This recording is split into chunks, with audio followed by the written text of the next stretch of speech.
je considère pour moi, Claire Chazal, que l'argent et la politique doivent être séparés. Je pense que l'un ne doit pas avoir base sur l'autre, notamment lorsque ces puissances économiques détiennent de très grands médias. Ce journal de 20 heures est un véritable événement. Pour la première fois depuis la privatisation de TF1, un élu de premier plan attaque en direct l'indépendance de la chaîne. Et ce n'est pas la connivence entre journalistes et pouvoir politique que François Bayrou dénonce, mais la dépendance des principaux médias français au pouvoir économique. Je puis vous assurer qu'il y a un problème républicain dès l'instant que de très gros intérêts financiers, industriels, sont liés à de très gros intérêts médiatiques et sont en liaison intime avec l'État. Face à un membre de la majorité politique qui a privatisé sa chaîne en 1987, Claire Chazal hausse le ton. Il n'est pas question pour la star du journal de TF1 de laisser ternir la réputation du groupe Bouygues, son employeur. Et puis après tout, elle n'est pas la seule journaliste à travailler pour un grand groupe industriel. Prenons un exemple, sur une chaîne du service public cette fois. Ce jour-là, c'est la rencontre entre deux autres grandes stars du paysage médiatique. La majorité des Français n'a pas connu le divertissement sans l'un et l'information sans l'autre. Ce jour-là, Michel Drucker, ancien et futur employé du groupe Lagardère, consacre son émission à Jean-Pierre Elkabbach, ancien et actuel employé du groupe Lagardère. Et qui décident-ils tous les deux d'inviter? Arnaud Lagardère, leur patron. Arnaud, je vous remercie infiniment parce qu'on vous voit très très peu. Vous êtes un homme discret qui se montre jamais. Vous dites c'est pas mon rôle d'être devant les caméras. Absolument. Vous êtes venu par amitié pour Jean-Pierre, qui a été le conseiller de votre père et que vous avez connu du temps de votre père. Un petit mot quand même. Ce que représente le groupe Lagardère, qui est une entreprise leader dans le monde des médias de la haute technologie, parce que le public ne le sait pas, mais il a pratiquement affaire quotidiennement au groupe, qu'il lise un livre, qu'il lise une revue de télévision, qu'il écoute la radio, qu'il prenne un avion. Je vous remercie, ça va être bien repris dans le Canard enchaîné. C'est pas un peu ça? C'est un peu ça, mais il ne faut pas trop le dire. Non, oui. Très sérieusement. C'est d'abord une fantastique aventure humaine. Hein. C'est à peu près 250 000 personnes dans le monde. Arnaud Lagardère a raison de taper sur les doigts de Michel Drucker. Le groupe qu'il dirige est une fantastique aventure humaine. Et certainement pas un monopole qui envahirait nos vies. Pour le prouver, nous allons démontrer qu'il est parfaitement possible de passer une journée sans le groupe Lagardère.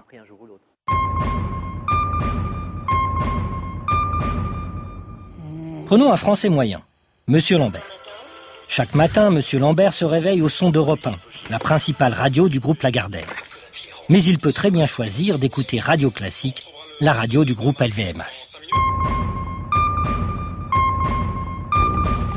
Sur le chemin du travail, Monsieur Lambert peut acheter son journal dans l'un des 1000 points de vente du groupe Lagardère. Mais il peut aussi préférer un gratuit du groupe Bolloré.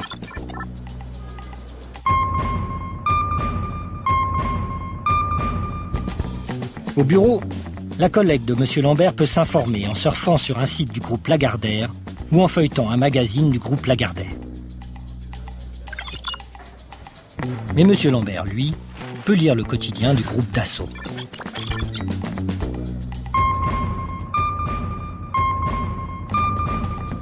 En rentrant chez lui, M. Lambert peut acheter l'un des 20 magazines du groupe Lagardère. Mais il peut très bien choisir un magazine du groupe Pinault Printemps La Redoute.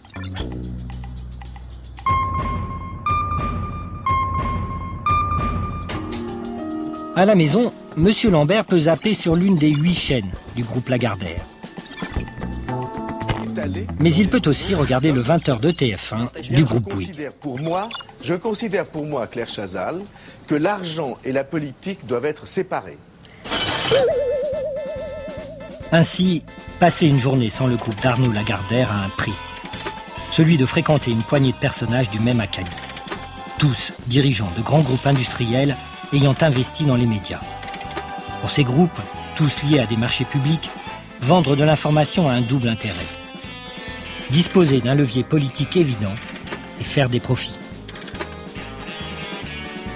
Par particularité française, nous avons de grands groupes médiatiques qui vivent des marchés publics. C'est béton et canon, si on peut dire, Bouygues et Lagardère.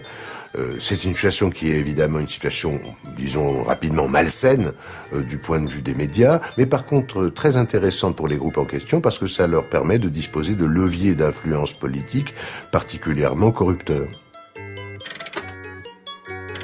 La concentration et la financiarisation des médias n'est pas sans conséquence. Évidemment, tout ne s'explique pas par l'économie, mais rien ne s'explique sans elle. Comment comprendrait-on l'appauvrissement de l'information si on ne tenait pas compte d'une politique systématique de réduction des coûts qui n'a pas simplement pour objectif, comme c'est encore le cas en presse écrite, notamment dans la presse écrite nationale, d'essayer d'éviter les déficits et d'être modestement rentable, c'est-à-dire de pouvoir investir un peu et payer les salariés, mais d'être profitable. C'est-à-dire de dégager dans les secteurs des médias des taux de profit qui sont équivalents à ceux que l'on peut espérer dans les secteurs de pointe de l'économie. Claire Chazal, je ne critique pas Nicolas Sarkozy en rappelant la proximité qui est la sienne, avec des responsables économiques extrêmement puissants. C'est une proximité qui est affichée, assumée et même étalée dans les journaux, comme vous le savez. Le candidat François Bayrou avait quelques raisons de se plaindre de l'amitié des grands industriels propriétaires de médias avec le candidat Nicolas Sarkozy.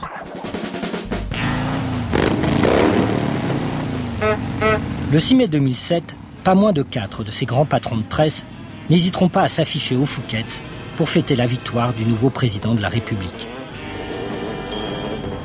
La proximité connue et affichée entre Nicolas Sarkozy, notre cher président de la République, et les grands propriétaires des médias ne va pas sans poser problème. Elle est évidemment éminemment corruptrice. Mais ce serait peut-être une erreur de s'arrêter aux amitiés, à la fréquentation du yacht de Bolloré, au copinage en tout genre, parce que ce copinage repose avant tout sur la convergence des options idéologiques et politiques. C'est parce qu'ils sont d'accord sur le fond de la société qu'ils veulent construire, sur les intérêts économiques à défendre, que les amitiés peuvent être relativement efficaces. Moi, je crois que les intérêts des gens qui dirigent de fait ce pays sont largement au-delà de la seule personne Sarkozy. Sarkozy ne tient qu'autant qu'aujourd'hui, il peut apparaître comme celui qui va garantir au maximum les intérêts financiers, les intérêts idéologiques des dominants. Mais si demain, pour une telle ou telle raison, il apparaît comme plutôt gênant, ces gens changeront de cheval comme ils changent de chemise, il n'y a pas de problème. Et croyez-moi, l'intérêt, c'est qu'il y a des candidats à droite, bien entendu, mais il y en a aussi beaucoup à gauche.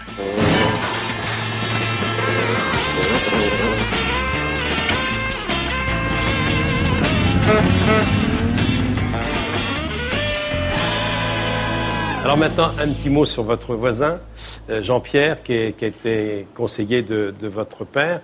Vous l'écoutez tous les matins, Jean-Pierre? Non seulement je l'écoute, mais parfois je le vois le matin. Vous venez de temps en temps lire bonjour. Ce qui est un spectacle aussi en soi. Oui, il vient à 8h moins quart moins 10, puis après on bavarde, etc. Puis après on bavarde, etc.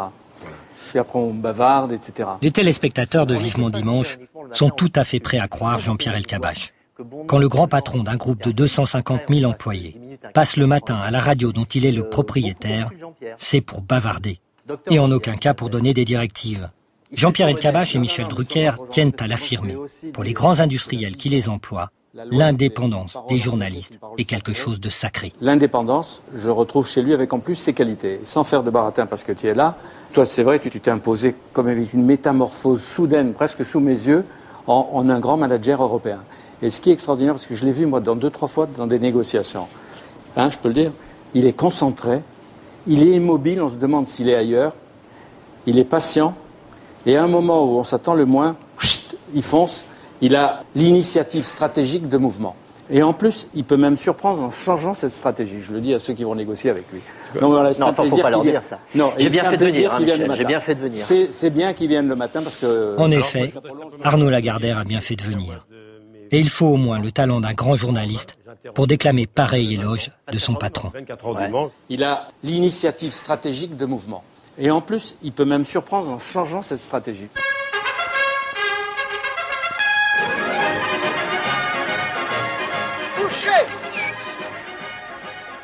Assis! Debout!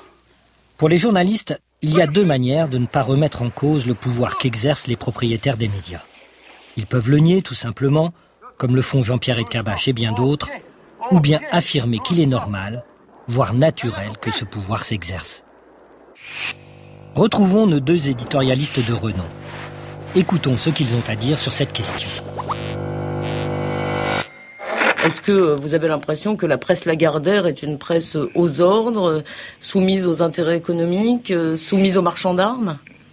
Non, il faudrait voir selon les titres et selon les parties de l'Empire Lagardère, mais il y a toujours une puissance diffuse, quoi. Il y a des gens qui sont tellement puissants qu'ils n'ont même pas besoin de parler, et ça ne les prive pas de toute influence sur l'orientation, évidemment. Quand on crée un journal, on va pas tout d'un coup donner les clés à une équipe de journalistes qu'on a recrutés pour les besoins de la cause. Il est logique que le propriétaire fixe une orientation. On vous a parfois censuré.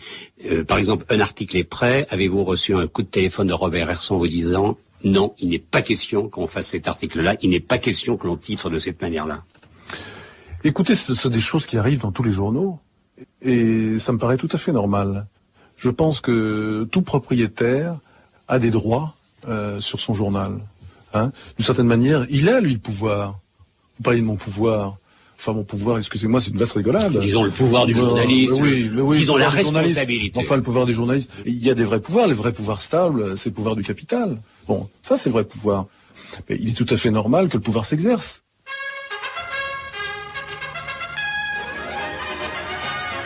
Il est donc normal que le pouvoir s'exerce.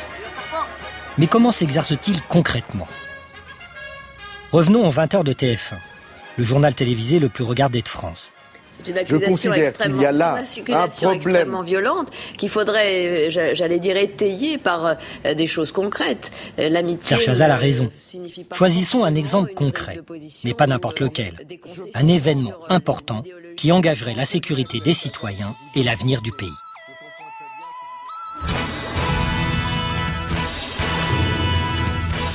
Non, quelque chose de moins grave quand même. Prenons un problème qui concernerait la sécurité des centrales nucléaires. Le 27 mai 2008, une dépêche de l'agence France Presse annonce qu'à cause de graves anomalies, l'autorité de sûreté nucléaire a suspendu, jusqu'à nouvel ordre, les opérations de coulage du béton sur le chantier du réacteur EPR de Flamanville. L'information a été reprise par différents médias au cours de la journée. Nucléaire, avec l'interruption du chantier de l'EPR à Flamanville, l'ASN, l'autorité de sûreté nucléaire, a relevé des anomalies dans le ferraillage du béton. La dépêche précise que la réalisation des travaux de terrassement, de ferraillage et de coulage du béton a été confiée au groupe Bouygues. Regardons comment TF1, la chaîne de Martin Bouygues, évoque cet événement dans son journal du soir.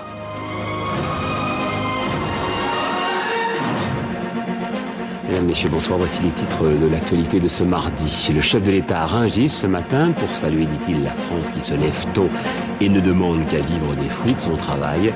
2 heures plus tard, il annonce la science. Ce jour-là, les 7 millions de téléspectateurs de TF1 ne sauront rien des problèmes de béton sur le chantier du réacteur EPR. Regardons le lendemain.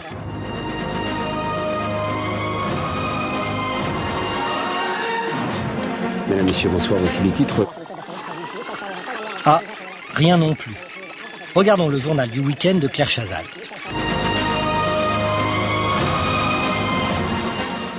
Madame, Monsieur, bonsoir. Dans l'actualité de ce vendredi, la suite des intempéries. Claire Chazal, elle non plus, ne pipera mot des déboires de son employeur sur le chantier de Flamanville. Il est vrai que le nucléaire est devenu depuis quelques années une priorité industrielle stratégique pour le groupe de Martin Bouygues. Il y a des vrais pouvoirs, les vrais pouvoirs stables, c'est le pouvoir du capital. Bon, ça c'est le vrai pouvoir. Mais il est tout à fait normal que le pouvoir s'exerce.